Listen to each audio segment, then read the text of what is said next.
अस्सलाम वालेकुम नाजरीन, आसिफ चौहान यूट्यूब चैनल पर खुशामदीद। प्यारे नाजरीन, आज हम आपको कुर्लिस उस्मान सीज़न 2 में जो किरदार ज़्यादा तवज्जो का मरकज़ बनने जा रहे हैं उन पर बहस करेंगे, जिसमें हम आपको तुर्गुत बे, मंगोल गिहातू और उस्मान गाजी के चचा सारिम और बाज़नीती आया निकोला के बारे में बताएंगे। प्यारे नाजरीन, ये सब मालूमात सल्तनत उस्मानिया पर लिखी गई किताबें और इंटरनेट, विकीपीडिया, इंसाइक्लोपीडिया से ली गई हैं, जिसमें हम आपको इन किरदारों का सल्तनत उस्मानिया में क्या किरदार था वो बताएंगे। तुर्गुत बे और सारिम ने तारीखी लिहाज से उस्मान गाजी का कितना साथ दिया, और गिहातू जो कि मंगोल सरदार था और तारीखी लिहाज से सल्तनत उस्मानिया में सबसे बड़ी रुकावट था, उसने उस्मान गाजी को कितना परेशान किया। इसके अलावा आया निकोला सबसे शातिर बाज नीति शहनशाह, इसने किस तरह मंगोल गिहातू से इत्तेहाद करके उस्मान गाजी को नुकसान पहुँचाया। तो इसके लिए वीडियो को एंड तक लाजमी देखिएगा, मगर इससे पहले आपसे गुजारिश है हमारे चैनल को सब्सक्राइब कर दें। सबसे पहले बात करेंगे मंगोल गिहातू की। अगर तारीख के हवाले से देखा जाए तो उस्मान गाजी ने जितने भी किले फतह किए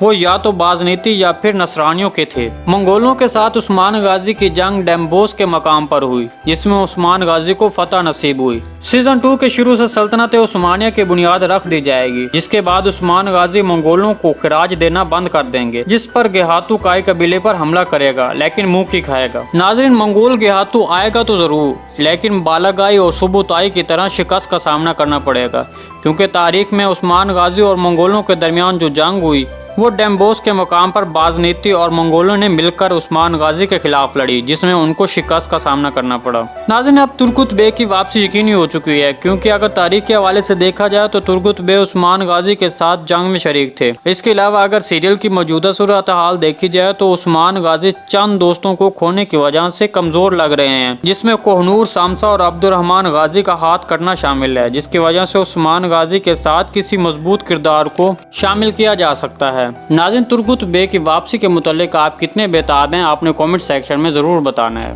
अगर उस्मान गाजी के चचा सारिम की बात की जाए तो वो तो कंफर्म हो चुकी है, क्योंकि कुर्लिस उस्मान सीजन 1 में जिस किस्त में सारिम को देखा गया तो उसमें सारिम और उस्मान गाजी को बताते हैं कि वो बाज़नीती इलाकों में जासूसी का काम कर रहे हैं। नाज़रीन, तो उस्मान गाजी जिन बाज़नीती किलों को फतह करेगा वो अपने चचा सारिम की बताई गई मालूमात के जरिए फतह करेगा। अब बात करते हैं आया निकोला की। जब सोफिया आया निकोला के इलाके पहुँच जाएगी तो आया निकोला को उस्मान गाजी के बारे में पता चलेगा, तो वो मुख्तलिफ चालों के जरिए उस्मान को नुकसान पहुंचाने की कोशिश करेगा। फिर जब उसको नाकामी का सामना करना पड़ता है तो वो मंगोल गिहातू के साथ इत्तेहाद करेगा, और इस तरह उस्मान गाजी और मंगोल और उसके इत्तेहादी बाज़नीती मिलकर उस्मान गाजी के खिलाफ डेम्बोस के मुकाम पर जंग करेंगे, जिसमें उस्मान गाजी को फतह नसीब होगी, मगर इस लड़ाई में दोनों तरफ काफी नुकसान होगा। नाज़रीन, आज की वीडियो बस यहीं तक थी, उम्मीद आपको पसंद आई होगी। तो फिर जल्दी से मेरे चैनल को सब्सक्राइब और वीडियो को लाइक कर दें। मिलते हैं किसी नए वीडियो के साथ, तब तक के लिए अल्लाह हाफिज़।